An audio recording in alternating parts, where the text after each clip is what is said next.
In this episode, we'll take a look at the new Aputure COB120d Mark II.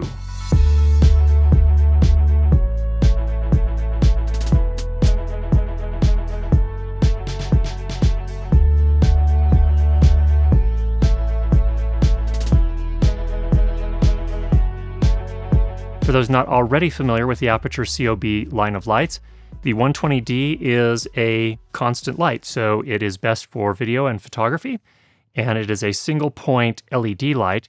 The nice thing about the COB120 is that you can put on a reflector to make it a floodlight, you can put a softbox on to make it a soft key like we're doing here, or you can do all sorts of other things, including using barn doors and other accessories. So it's an incredibly flexible light that can do lots of different jobs. The original COB120D came out about 1.5 years, 2 years ago.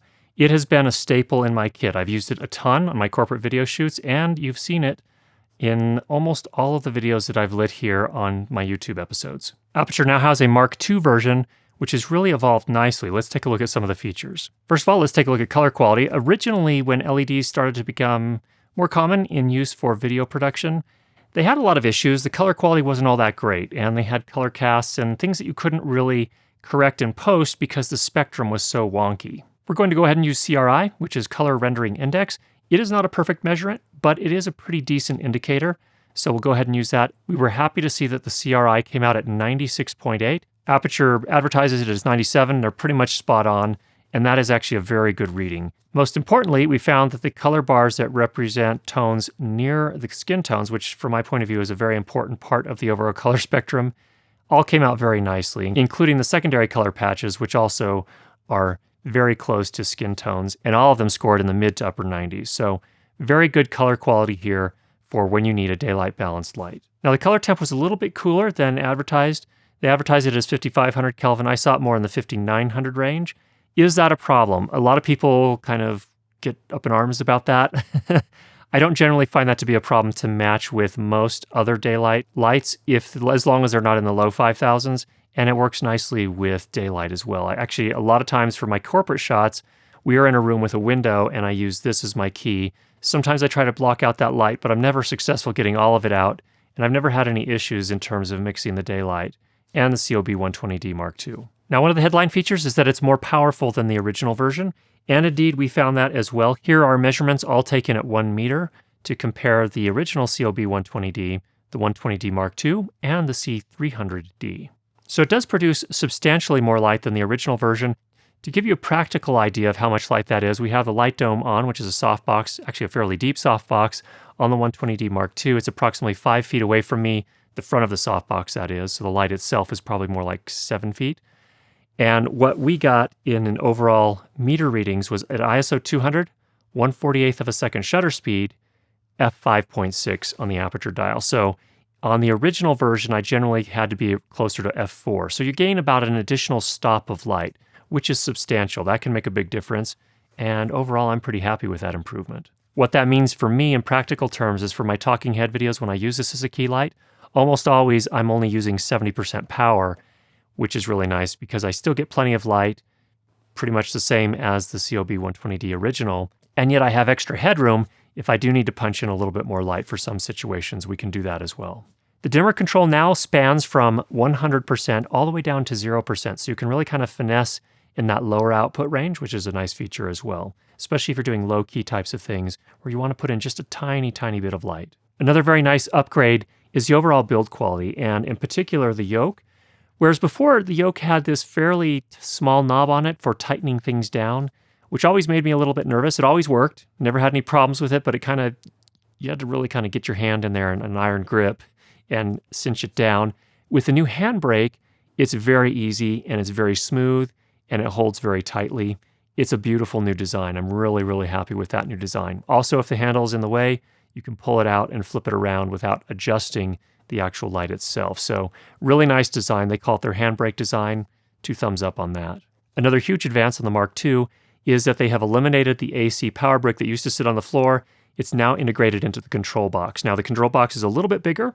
It is very nicely built. It seems very solid with a thick aluminum casing around it. And the control box has some nice new features as well, including some new Neutrik connectors that work very nicely. They're color-coded and they lock in a really nice way, so that's a nice step forward as well. The cable that runs from the control box to AC power is much longer than the previous version, and that makes it pretty convenient to move the light around. So at a practical level, what I like about the Mark II is that it's a lot easier when you're kind of fine-tuning your setup and you're needing to move the light around, or if you're breaking down one scene and setting up another scene, if you're going to be in the same location, moving the light around is a lot easier. You now don't have a control box that's kind of flopping around on the stand, plus an AC adapter down on the floor. Now it's all one unit, and it's a lot easier to move things around and keep things from cluttering up the floor.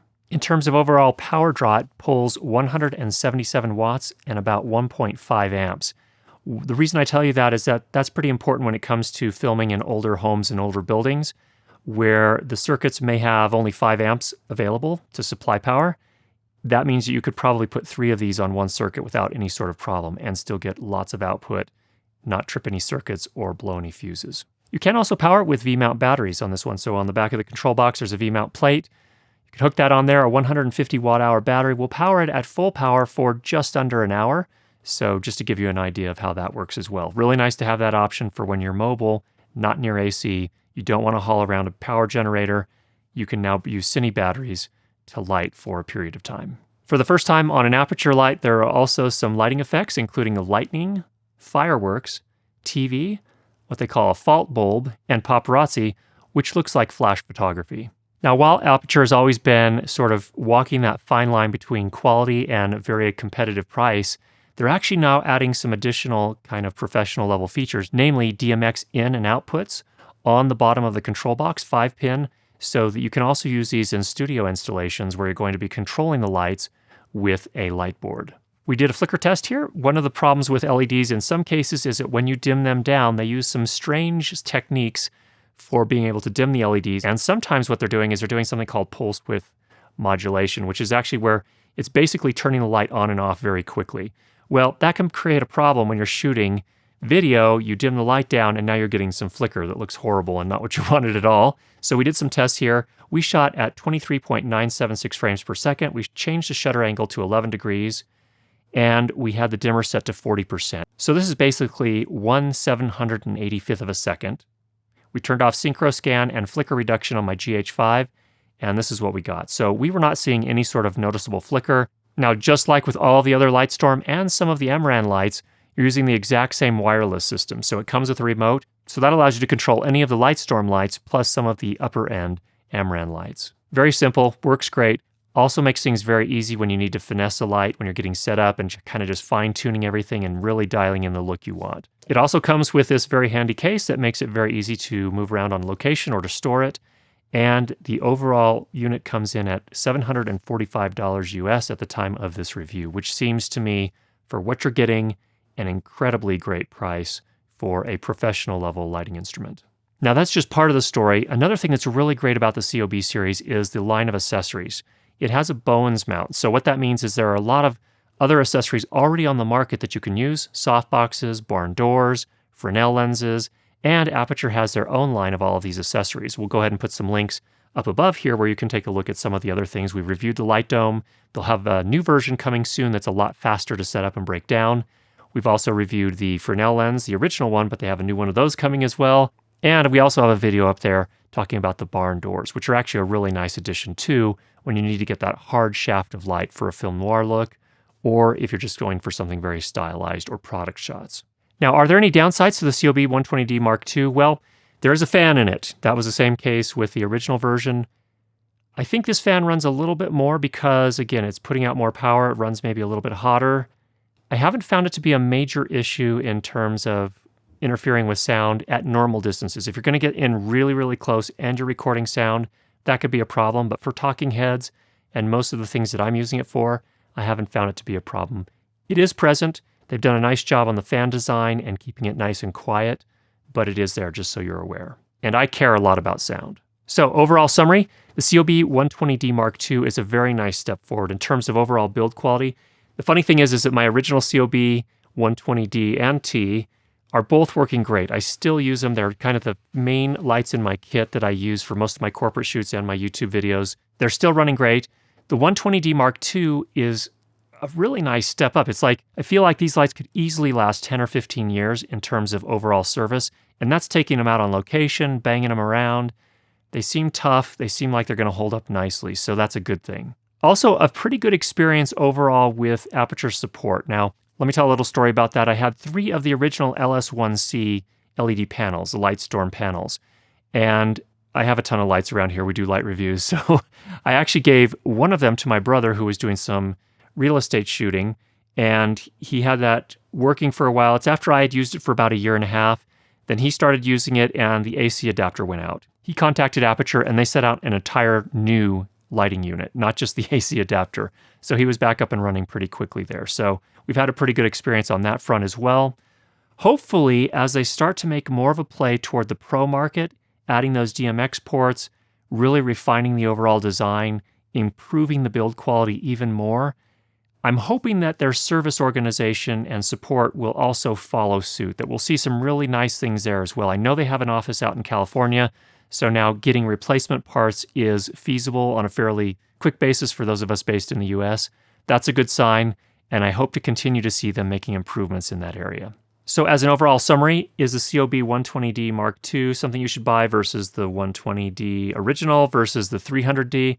Well, I think the 300d is a special purpose light. I'll put that off to one side because for me, that light is so powerful that it's probably for just kind of special cases where you need to flood a massive, massive area, or you really need to punch a lot of light in. For mostly talking heads and interviews and things of that nature, the 120 and the 120d Mark II, for me, seem like kind of a sweet spot. I like the 120d Mark II from the standpoint that it has just a little bit more capacity, so a little bit more headroom if you do need it in certain circumstances. I love the Bones mount that allows you to use all sorts of accessories to make this a hard light, a soft light, and do all different sorts of roles on your shoots, which is really, really nice as well. I'm really loving the build quality. I'd like to see the fan a little bit quieter, but again, I haven't found it to be a massive issue in terms of interfering with the sound recording on set. I love the new control box. It's so solid. I love that the AC adapter is integrated in there. Hopefully that holds up nicely over time. I haven't found any heat issues. There's no fan in the control box, but I assume that the aluminum casing helps to act as a heat sink. So that's working really nicely as well. I've had mine for about, I think about 4 months now and been using it constantly. So all of the previous episodes that you've seen have actually been lighting with this. And overall, it's just been a really, really great unit. So if you're in the market for a new single point light that is very flexible, that can do lots of different things, be soft key, to be a rim light, to be some more of an effects light that has a hard shaft of light, all these different things, this is a great option. So I hope you found that helpful. If you have any questions, go ahead and leave those down below. And if you've not already subscribed, make sure you do that.